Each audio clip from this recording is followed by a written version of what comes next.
मैं रणथंभौर दुर्ग बोल रहा हूँ, जो सवाई माधोपुर जिले में रण और थंबन पहाड़ी पर स्थित हूँ और मेरा वास्तविक नाम रंतापुर है।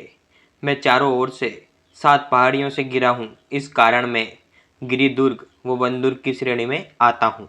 मेरा निर्माण चौहान शासक राजा जयंत द्वारा 8वीं शताब्दी में करवाया गया था। मुझे देखकर अबुल फजल ने कहा कि अन्य सभी दुर्ग नंगे हैं, परंतु यह दुर्ग बख्तरबंद है। मैं उस साके का साक्षी हूँ जो मेरे इतिहास का सबसे काला अध्याय है और जिसे राजस्थान का प्रथम साका कहा जाता है, जो 1301 ईस्वी में अलाउद्दीन खिलजी के आक्रमण स्वरूप मेरे वीर योद्धा हमीर देव के साथ उसके 2 विश्वासघाती सेनापतियों रणमल और रतिपाल के कारण वीर हमीर के नेतृत्व में राजपूतों ने केसरिया व राणा व रानी रंगा देवी के नेतृत्व में महिलाओं ने जौहर किया था। मेरे ऊपर कई मुस्लिम आक्रांताओं की काली नज़र पड़ी। इसी कारण मुझे कई आक्रांताओं का सामना करना पड़ा। इसके बावजूद भी मैं आज भी उसी शान से खड़ा हूँ और अपने गौरवशाली इतिहास व हमीर देव की गाथा सबको सुना रहा हूँ। मैं राजस्थान के गौरवशाली इतिहास में महत्वपूर्ण स्थान रखता हूँ और अब मैं आपको मेरे ऊपर हुए एक एक युद्ध की कहानी बताऊंगा और ये भी बताऊंगा कि क्यों अलाउद्दीन खिलजी को भी मेरे यहाँ से उल्टे पैर भागना पड़ा था। अगर मेरे इतिहास के बारे में देखा जाए तो ऐसा है कि मैं शिव पिंड पर रखे बेलपत्र की भांति फैला हुआ सुशोभित होता हूँ। मेरी स्थिति ऐसी है कि मैं दूर से दिखाई नहीं देता, जबकि मेरे ऊपर से शत्रु सेना आसानी से देखी जा सकती है। मेरा वास्तविक नाम रंतापुर है, जैसे मैंने आपको पहले बताया, जिसका अर्थ है रण की घाटी में स्थित नगर। अजमेर के चौहान शासक पृथ्वीराज चौहान तृतीय के तराइन के द्वितीय युद्ध 1192 में मोहम्मद गौरी से पराजित हो जाने के बाद उसके उत्तराधिकारी गोविंद राज ने यहाँ अपना शासन स्थापित किया। मुझ में यानी रणथंभौर दुर्ग में विश्व प्रसिद्ध त्रिनेत्र गणेश जी का मंदिर व मेरे महान वीर हमीर ने अपने पिता जैत्र सिंह के 32 वर्षों के शासनकाल की याद में 32 खंभों की छतरी बनवाई तथा मुझ में ही अर्थात मेरे अंदर ही पीर सदरुद्दीन की दरगाह भी स्थित है।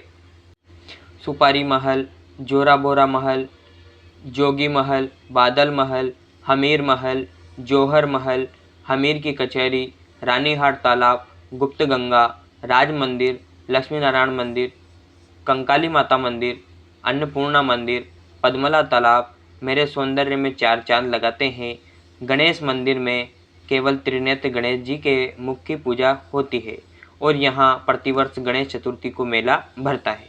मैं एक ऐसा दुर्ग हूँ जिसमें मंदिर, मस्जिद व गिरजाघर तीनों ही स्थित हैं, जो मुझे सांप्रदायिकता का सौहार्द वाला दुर्ग बनाते हैं। मेरी कुंजी जहीन दुर्ग को कहा जाता है। इसी कारण सभी आक्रांताओं और खुद अलाउद्दीन खिलजी को भी मुझ पर आक्रमण करने से पहले जहीन दुर्ग में युद्ध करना पड़ा था। मेरे पास अर्रादा व मगसी जैसे उपकरण भी हैं, जो क्रमशः दुश्मन सेना पर पत्थर फेंकने व ज्वलनशील पदार्थ फेंकने में काम आते हैं। मेरा प्रमुख द्वार नौलख का दरवाज़ा है तथा अन्य हाथी पोल, गणेश पोल, सूरज पोल एवं त्रिपोलिया दरवाज़ा है। 3 असफल प्रयासों के बावजूद अलाउद्दीन खिलजी की सेना ने अंततः 13 जुलाई 1301 में मुझ पर कब्जा कर लिया था। अकबर ने 3 शताब्दियों के बाद मुझ पर अधिकार कर लिया, इस किले का पदभार संभाला और 1558 ईस्वी में रणथंभौर राज्य को भंग कर दिया।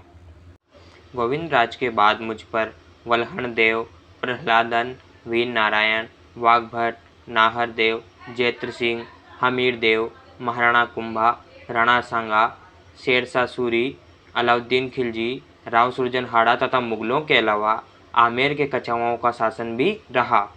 परंतु मेरी सबसे ज़्यादा ख्याति राव हमीर देव के शासनकाल में रही। हमीर देव का मेरे ऊपर शासन 19 वर्ष रहा, जो 1282 से 1301 ईस्वी में था, जो रणथंभौर का स्वर्ण युग रहा।